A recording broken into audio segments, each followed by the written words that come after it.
kembali lagi nih dengan kita di podcast Masima, podcast kesehatan masyarakat Indonesia maju. Nah, teman-teman, perkenalkan dulu nih. Nama aku Ayu Suranti Lisriani selaku pembawa acara di podcast Masima kali ini. Nah, teman-teman, for your information nih, untuk di podcast Masima kali ini itu tuh diprakarsai oleh Direktorat Hubungan Komunikasi dan juga Direktorat Sosialisasi Masyarakat Himpunan Mahasiswa Kesehatan Indonesia Maju. Oke, teman-teman, pasti kalian juga udah lihat nih kan di judul podcast kita kali ini. Kita tuh akan ngebahas suatu isu dan suatu bentuk ya dari salah satu kenakalan remaja, yaitu perilaku merokok. Nah, teman-teman, kalian kan udah tahu, bahkan kita juga udah sama-sama tahu, untuk di Indonesia sendiri bukan hanya orang dewasa saja yang merokok, tetapi orang remaja seperti anak SMA, anak SMP, bahkan anak SD pun sudah mencoba-coba gitu untuk merokok seperti itu. Dan satu lagi, Indonesia itu sebagai salah satu negara pemasok tembakau terbesar di dunia. Nah, isu ini juga sangat hangat sekali diperbincangkan oleh aktivis kesehatan masyarakat, terutama di kalangan mahasiswa kesehatan masyarakat. Nah, untuk itu kami dari podcast Masima sudah mendatangkan seorang pembicara yang sangat luar biasa sih menurut aku, karena dia ini selain sebagai mahasiswa Universitas Indonesia Maju, dia juga sebagai aktivis tobacco control. Langsung saja nih teman-teman, kita ke Kak Farel Dimas Wibisono. Halo. Halo Kak Farel. Buka dulu dong maskernya. Buka. Nah, teman-teman, kan ada pepatah bilang tak kenal maka tak sayang. Maka izinkan Kak Farel nih untuk memperkenalkan diri secara singkat. Yo, mangga Kak Farel. Oke, perkenalan diri ya. Nama lengkap aku Farel Dimas Wibisono, tapi biasa kawan-kawan manggil aku Farel. Dan aku di sini diminta ya sama teman-teman dari HMKM 5 untuk berbincang lah mengenai isu pengendalian tembakau. Dan juga memang kebenaran juga aku itu secara tidak langsung ya lagi concern juga oleh isu pengendalian tembakau ini, karena aku juga bergabung dalam Ikatan Senat Mahasiswa Kesehatan Masyarakat Indonesia. Dan mungkin itu aja ya. Yes.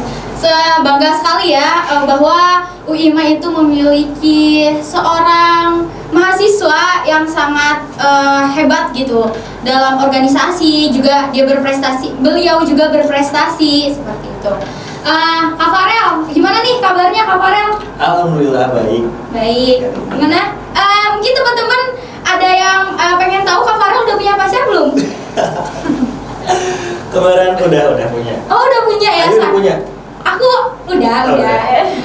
Tapi kalau Kak Farel mau jadi yang kedua boleh? Aduh, temen nggak mau. Oke, baik. Kak Farel nih di SMKMI sebagai Badan Tobacco Control ya Kak?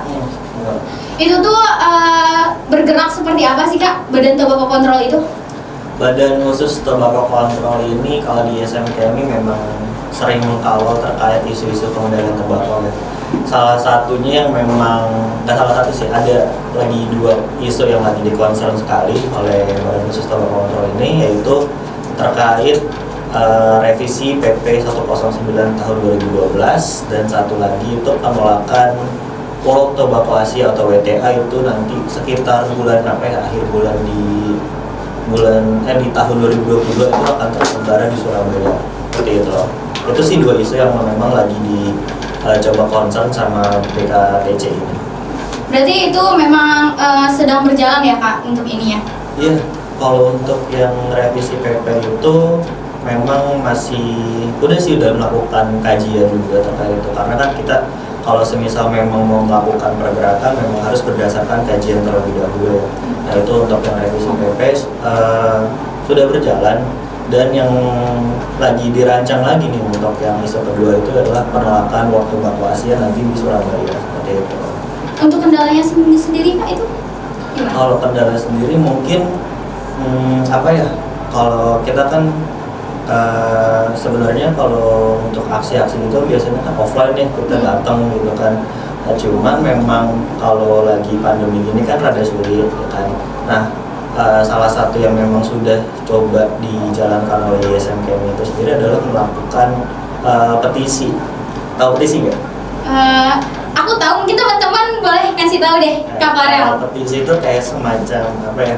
Mengumpulkan, sederhananya ya, mengumpulkan orang-orang yang memang mendukung terkait isu tersebut. Contohnya yang WTA ini kita melakukan petisi, targetnya itu misalkan 2.500 orang menandatangani seperti itu. Nah, itu petisi secara online gitu, menandatangani secara online seperti itu. Itu untuk yang penolakan World Tobacco Asia. Jadi mengajak teman-teman semua, nggak hanya kalangan mahasiswa kesehatan masyarakat aja, tapi juga memang masyarakat yang memang peduli akan kesehatan seperti itu.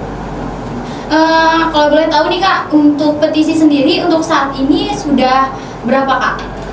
Terakhir itu kalau dilihat kurang tahu juga ya, belum ngecek lagi gitu, karena emang udah dari sekitar semingguan itu emang signifikan sih, udah banyak yang ngisi. Nah teman-teman harus ini ya ikut petisi karena memang agar tobacco control yang akan diselenggarakan di Surabaya itu biar tidak jadi gitu, biar nggak jadi. Oke teman-teman. Nah Kak, terus kan Kakak aktivis nih. Ya, aktivis tobacco control kan. Nah, apa aja sih yang udah Kakak lakukan selama menjadi aktivis ini selain apa tadi yang petisi itu? Selain mengumpulkan petisi yang tadi? Waktu contoh kayak yang apa yang udah coba aku lakukan ya. Sebenarnya emang kalau dibilang aktivis juga enggak, karena emang nggak sengaja concern aja gitu, mau nggak mau kan mahasiswa kesehatan masyarakat ya, sebenarnya nggak harus mahasiswa kesehatan masyarakat aja, tapi emang masyarakat yang punya kesadaran akan kesehatan seperti itu. Nah contohnya itu kalau di terkait yang revisi PP 109 itu ya, itu waktu itu ISMKMI bersama kompak koalisi masyarakat peduli kesehatan, itu banyak, ada dari Komnas PT, Lentera Amat, dari Aksi Kebaikan itu dan lain-lain, itu kolaborasi memperingati Hari Kesehatan Nasional. Nah tema yang waktu itu dibahas itu adalah terkait mendukung Presiden untuk segera merevisi PP 109 tersebut. Nah kenapa sih PP 109 tahun 2012 ini harus direvisi? Karena dinilai PP tersebut tuh sudah tidak lagi efektif untuk menurunkan prevalensi perokok anak. Kalau Ayu baca atau teman-teman baca, prevalensi perokok anak di tahun 2013 sampai 2018 itu naik. Di 2013 itu kalau nggak salah datanya sebesar 7,2%. Nah di 2018 itu naik jadi 9,1%. Artinya bisa dinilai PP ini kan yang mengatur terkait konsumsi tembakau gitu ya. Nah artinya bisa dinilai sudah tidak efektif lagi seperti itu. Kita tuh waktu itu ngejalanin aksinya di Patung Kuda di Monas, dekat Monas itu ya. Tahu mungkin ada di sini. Karena emang sering banget kalau aksi itu, kalau nggak di depan istana ya di situ tempatnya kayak gitu tuh rame sama berapa ya? Ada sekitar 100 orang waktu itu tuh, dari semua NGO seperti itu, organisasi kesehatan seperti itu di waktu itu pas Hari Kesehatan Nasional, pas tanggal itu. Terus untuk aksinya itu seperti apa sih Kak? Ada kendala nggak? Terus kayak misalnya kan aksi itu misalnya terkait dengan demo kayak gitu ya, bisa jadi kayak gitu demo. Nah itu tuh ada nggak sih kayak misalnya yang buat kerusakan atau kayak apa gitu? Karena kita tahu nih di Indonesia kalau ada demo gitu pasti ada aja gitu yang fasilitas yang rusak gitu buat negara, dan itu menjadi salah satu pemerintah itu jadi nyalahinnya ke mahasiswa gitu. Kalau untuk aksi itu sih emang nggak ada, maksudnya buat kerusuh itu nggak ada. Kita lebih fokus kepada penyampaian aspirasi-aspirasi. Contohnya waktu itu kita sebelum aksi itu kita melakukan lukis di kanvas itu sekitar 1x1 gitu ya. Nah itu tuh diwarnain gitu, ada yang industri rokok merusak generasi bangsa itu sekitar ada 30-an kanvas itu dijejerin seperti itu di patung Buddha. Terus setelah itu ada lagi orasi-orasi gitu terkait ya lebih memfokus pada penyampaian aspirasi aja, tidak ada yang kerusuhan-kerusuhan itu seperti tidak ada. Terus juga nyanyi ini ya kayak konser kecil-kecilan seperti itu. Jadi emang udah fokusnya untuk kita nih laksanain aksi ini emang kita pengen nyampein aspirasi apa sih keresahan kita gitu biar Pak Presiden ini tuh dengar kayak gitu. Itu sih fokusnya ke situ. Nah, setelah sudah dilakukan aksi nih Kak, ada nggak feedbacknya dari pemerintah sendiri? Oke. Sebelum masuk ke feedback, mungkin setelah aksi itu kita mencoba untuk audiensi kepada kita lakukan audiensi ke kantor staf presiden. Itu kalau nggak salah yang nerima deputi 2 sampai 4, cuman pokoknya ada salah satu deputi, aku nggak tahu itu deputi 2 atau 4 yang memang terkait pemberdayaan perempuan dan juga anak seperti itu. Jadi memang yang kira-kira ada korelasinya lah gitu kan.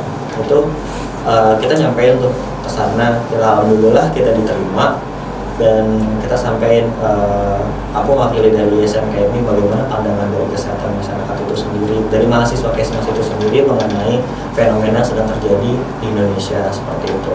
Terus juga dari Lentera Anak, terus dari teman-teman Kompak itu kita sampaikan gitu aspirasi, dan alhamdulillah waktu itu diterima langsung sama kepala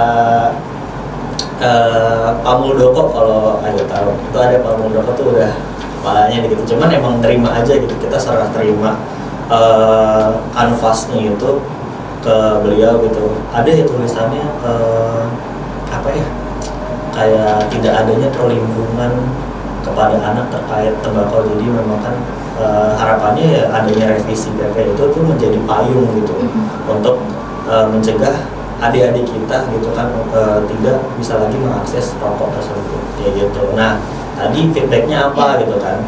Nah ternyata kita kira kita udah diterima terus bakalan didengar nih kan sama KSP ya. Ternyata selang sebulan, malah nggak ada sebulan kemudian, ternyata dari Sampurna apa ya itu mendirikan pabrik rokok kalau nggak salah ya, mungkin teman-teman di sini bisa koreksi nanti, itu di Karawang gitu. Jadi sakit hati banget. Kita coba untuk melakukan audiensi gitu kan, kita menyampaikan, kita panas-panasan gitu kan, dari jalur yang memang aksi sampai audiensi kita lakukan, tapi memang masih belum juga didengar gitu. Malah pemerintah mendukung gitu adanya pabrik tersebut di Karawang kalau nggak salah kayak gitu. Jadi masih belum membuahkan hasil kalau untuk revisi itu. Memang sulit sekali ya. Sulit teman-teman untuk mahasiswa tuh didengar oleh pemerintah gitu. Sangat sulit sekali, dan perlu diapresiasi ya perjuangan dari Kak Farel dan teman-teman ini untuk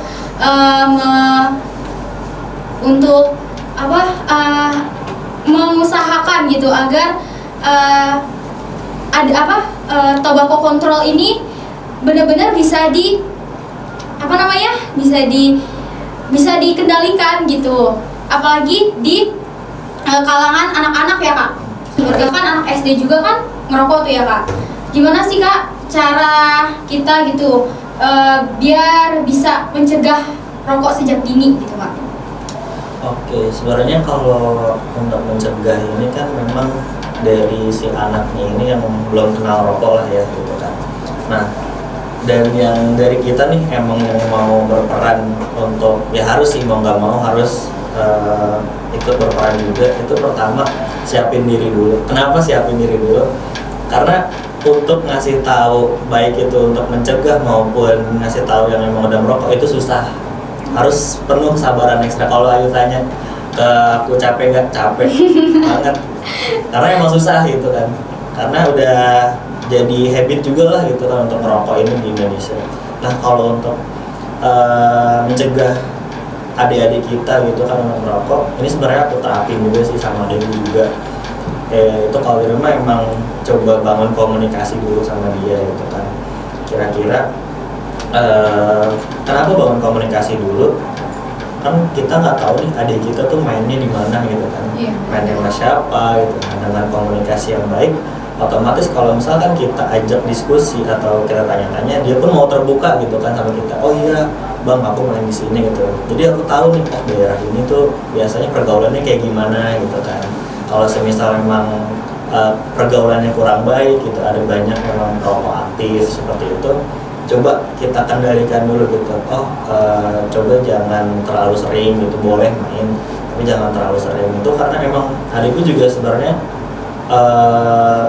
anti banget gitu sama asap rokok tuh untungnya ya, jadi untungnya nggak mau coba-coba gitu kan rokok. Nah itu awalnya dari komunikasi, terus juga kalau misalkan emang adik-adik kita nih misalkan emang belum tahu itu rokok, nah itu nggak apa-apa sih kalau aku tuh dikasih tahu aja waktu itu, bilang kalau misalkan tuh rokok tuh kayak gini, tapi kita bicaranya jangan dampak yang memang, kalau rokok kan emang dampak secara kepanjangan itu kayak ada penyakit katastrofik kan.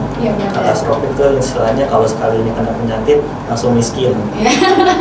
Nah kalau misalkan bicara sama anak kecil gitu kan, itu pembahasannya sederhana aja. Contohnya waktu itu aku bilang jangan ini ya, rokok tuh gini-gini bahaya. Ntar kalau misalkan kamu ngerokok, kamu tuh bau mulutnya bau gitu kan. Terus juga giginya kuning, nanti badannya bau gini. Nah itu tuh mereka juga kayak emang iya ya katanya. Alhamdulillah waktu itu emang ada aku, oh iya deh, enggak bang, makasih udah dikasih tahu kayak gitu. Emang dari adikku sendiri emang nurut gitu, lumayan nurut kalau untuk itu. Jadi mudah paham lah ya. Karena sekarang ya alhamdulillah udah mau SMA nggak ngerokok. Alhamdulillah banget. Alhamdulillah. Berarti sekarang Kak Farhan punya adik? Cowok? Cowok. Oh ya cowok. SMA ya? Baru mau masuk ke kelas 1. Gitu. Yang gitu lah, ujian. Emang iya sih, karena lingkungan anak itu harus kita pantau ya Kak, karena itu berdampak gitu buat anak itu sendiri gitu. Misalnya kalau misalnya nih anak itu mainnya sama orang-orang atau di lingkungan yang memang perokok, dia juga nanti bisa nyoba-nyoba buat ngerokok ya Kak. Tuh jadi memang teman-teman atau orang tua yang punya anak cewek, bahkan cewek juga ya Kak, cewek cowok tuh bisa merokok.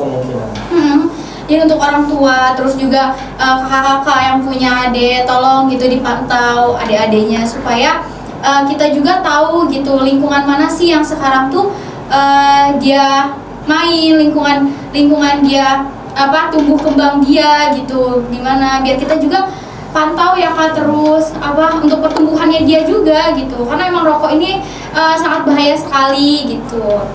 Nah terus Kak, kan sekarang tuh udah banyak banget yang namanya aku bilang sih ini termasuk rokok ya, karena dia mengeluarkan asap. Kakak tau lah kayak pot, terus kayak vape, kayak gitu ya kan. Nah itu tuh sebenarnya sama aja gak sih Kak, rokok sama si pouch atau vape ini? Karena kan yang aku tahu mereka tuh sama-sama ada kandungan nikotin, ada tarnya kan di situ.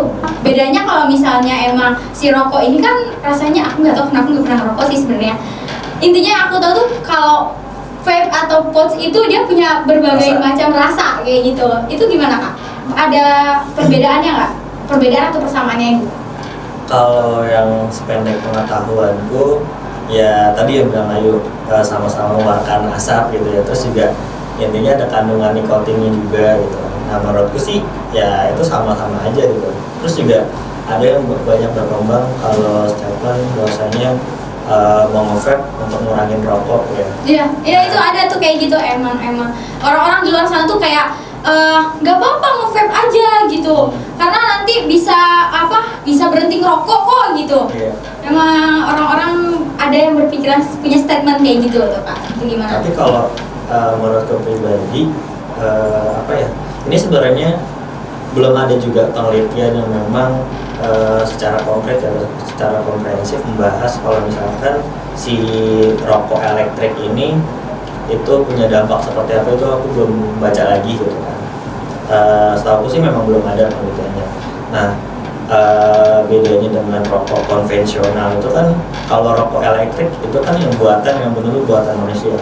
Nah kalau rokok konvensional itu kan ya dibuat juga sama manusia, tapi kan ada unsur tumbuhannya gitu kan, organiknya dari tembakau itu. Nah kalau misalkan lebih bahaya mana, aku juga masih belum tahu tuh. Emang kalau misalkan kita bicara kan juga harus berdasarkan literatur ya kan. Aku belum bisa jawab kalau itu. Nah kalau terkait bahaya mana ya aku belum bisa jawab. Tapi kalau misalkan kita coba bandingkan atau komparasikan dengan gula deh, ada tuh gula kan, ada yang dari tebu sama ada yang dibuat secara apa ya, aku juga lupa tuh. Tapi ada statement yang berkembang bahwasanya kalau misalkan gula yang tebu ini tuh lebih gula yang dibuat secara sendiri gitu loh, yang bukan dari tebu, itu bisa mengurangi kejadian diabetes gitu kepada seseorang. Nah ternyata enggak seperti itu. Malah si gula yang ininya nih, yang barunya ini yang dibuat secara langsung dibandingkan dengan tebu itu, waktu itu kalau nggak salah baca, malah lebih bahaya itu ketimbang yang memang gula yang dari tebu itu sendiri. Jadi mungkin seperti itu sih ya, ada yang memang unsurnya dari tumbuhan, ada juga yang dibuat sendiri gitu kan sama manusia. Nah itu kalau untuk rokok aku belum bisa jawab karena memang belum ada penelitiannya kalau untuk itu. Oke gitu. Nah terus terkait vape nih, vape atau pouch itu kan ada cairan ya kan? Dia pakai cairan nggak sih? Liquid namanya. Liquid itu tuh dapat dari mana sih kak? Maksudnya gimana? Tahu gak kandungannya gitu si liquidnya ini? Kalau kandungannya kurang tahu juga karena memang jarang banget, lingkungan itu juga jarang sih, maksudnya yang pakai rokok elektrik itu lebih ke rokok yang konvensional gitu, yang dari tembakau gitu. Ya, karena kadang tuh aku suka mikir gini, itu yang mereka cairan itu tuh kandungannya apa sih gitu? Karena aku nggak ngerti ya, tarnya itu terdapatnya di mana, entahkah di cairan itu atau di mananya gitu. Kakak tahu nggak? Gitu. Aku juga kurang tahu kalau itu ya. Tapi emang kalau misalkan kita ngeliat ada tuh yang nggak tahu sih ada tarnya atau enggak. Paling yang aku tahu tuh nikotin, kayak kandungan nikotin yang ada yang 15, ada yang 30, kayak gitu-gitu aja. Cuman nggak tahu tuh gimana cara ngebuatnya bisa jadi cairan itu, tuh orang tahu juga kalau itu. Itu hanya dia yang sang pembuat ya yang mengetahuinya. Kak, terus untuk menyadarkan masyarakat nih berhenti gitu merokok, itu step by stepnya itu seperti apa kak? Kalau menurut kakak sendiri? Kalau menurut aku pribadi sih, ini yang udah sempat aku coba lakukan ya. Itu kan kita juga fokusnya kepada remaja nih, usia 10-18 tahun ke remaja. Nah kan Indonesia juga bakalan menghadapi yang namanya bonus demografi. Tahu bonus demografi? Ya tahu. Itu di mana usia produktif. Ya usia produktif tuh sedang naik-naiknya di Indonesia, lebih banyak gitu. Nah ya itu dia. Biar ya ketika nanti kita dapat momen bonus demografi, ya berarti kan adik-adik kita yang usia sekarang nih yang bakalan nanti jadi usia produktif di nanti kan, di tahun itu. Nah itu kita menyiapkannya dengan cara, kalau dari ISMKMU sendiri itu sering kolaborasi dengan LSM atau NGO terkait keremajaan gitu. Salah satunya itu ada di Lentera Anak di bidang Young Health Program. Jadi kita melakukan semacam seperti fasilitasi kesehatan juga gitu. Waktu itu tuh yang terakhir aku ikutin di daerah Fatmawati, ada RPetra gitu kan. Itu banyak kan, kalau RPetra kan anak-anak banyak ya, anak-anak gitu. Nah itu kita jadiin yang sasaran gitu. Nah kita nyampein nih terkait rokok. Kalau aku sendiri emang fokusnya kepada pencerdasannya itu sendiri gitu. Jadi ya mungkin kalau misalkan dari segi literasi ya kita tahu di Indonesia itu masih kurang kan. Padahal juga di bungkus rokok udah ada tulisannya banyak, tapi tetap di-serve. Iya benar-benar. Iya. Nah, ya udah pajangan aja gitu ya kak. Iya, nah itu dia, coba kita nggak hanya dari ngandelin bungkus rokok itu aja, tapi kita juga bisa ikut intervensi gitu. Kita kasih kayak pencegahan ini loh kandungannya ternyata ada ini aja, terus dampaknya seperti apa. Jadi kita tuh nggak hanya sebatas ceramah aja tuh di situ, tapi kita juga ajak brainstorming, diskusi kira-kira nanti kita kasih kasus lah, studi kasus, nanti di kelompok ini tuh menyelesaikan kira-kira kalau ada teman gue yang merokok, aku harus negurnya seperti apa, itu didiskusikan kayak gitu. Jadi mereka pun yang memang sudah mempunyai kesadaran untuk berhenti merokok dan juga ingin ngajak temennya untuk berhenti, mereka tuh di situ bisa diskusi. Oh menurut aku tuh kalau misalkan ngingetin si A untuk berhenti rokok kayak gini, terus tapi kayaknya lebih bagus kayak gini, dan nanti kan hasil diskusi itu bisa diolah ya kan, bisa diolah jadi dijadikan formula. Oh ternyata tuh yang bagus untuk menegur teman kita yang merokok tanpa menyinggung tuh ternyata seperti ini. Jadi kan semacam kita menjadikan anak-anak itu sebagai pionir lah, sebagai pionir untuk yang dalam pengendalian tembakau itu sendiri. Jadi dari kecil memang kita ditanamkan bahwasannya rokok itu seperti ini. Terus kalau misalkan ada teman kamu tegur yang lagi merokok tuh harusnya kayak gini. Jadi tuh mereka nanti coba kembangkan juga. Oh aku waktu itu ikut acara ini tuh ternyata kayak gini tahu untuk negurnya kayak gitu. Nanti dari temannya ini yang dikasih tahu, ntar nyebar lagi. Jadi nggak berhenti tuh informasinya kayak gitu. Nah Kak, aku mau nanya terkait yang tadi untuk negornya gitu kan. Karena aku punya pengalaman, aku pernah negor teman aku nih, dia kan ngerokok kan. Terus aku bilang gini, kamu gitu teman aku gitu, jangan banyak-banyak ngerokok, kata aku nggak baik. Terus dia ke feedback aku tuh gak enak banget, dia bilang kayak gini, itu ada kakek-kakek umur 85 tahun katanya, itu masih aja tetap hidup sampai sekarang, padahal setengah dari umur dia habisin buat ngerokok, tapi dia masih hidup. Kebukti dong gitu, istilahnya kayak merokok itu nggak bahaya-bahaya banget kok gitu. Juga ada beberapa orang punya statement kayak gini, orang yang merokok atau tidak itu sama-sama bakal mati nantinya. Jadi ya nggak apa-apa ngerokok, ya udah ngerokok aja gitu. Nah itu pertanyaan kakak kan laki-laki nih. Nah menurut kakak tuh gimana sih orang yang punya statement kayak gitu tuh? Karena iya maksudnya kita kan menyebarkan kebaikan lah istilahnya gitu, mengingatkan gitu. Tapi feedbacknya kita tuh gak baik gitu. Oke, kalau misalkan yang pertama ya terkait kakek-kakek yang udah usia sampai puluhan tahun lah ya, padahal dia sering merokok tapi masih sehat-sehat aja. Nah itu adalah semacam memang anomali ya, banyak sekali memang yang berkembang gitu statement kayak gitu di masyarakat. Tapi tidak menegasikan bahwasanya fakta kesehatan itu ya memang ada gitu, ada 1-2 orang, tapi tidak bisa mewakili semua orang yang merokok itu bakalan sehat. Karena faktanya adalah ribuan, bahkan juga jutaan itu gara-gara perilaku merokok itu memang berakhir dengan penyakit-penyakit seperti itu, kayak katastrofik ya contohnya, serangan jantung seperti itu kan. Nah terus juga yang kedua itu tadi apa nih tadi yang kamu tanyain? Statement katanya gini, orang yang merokok bakalan ataupun tidak mati. Merokok itu bakalan mati. Jadi ya udah merokok aja gitu. Ya emang nggak salah juga sih statementnya yang bakalan mati. Tapi itu dikembalikan lagi ke teman-teman.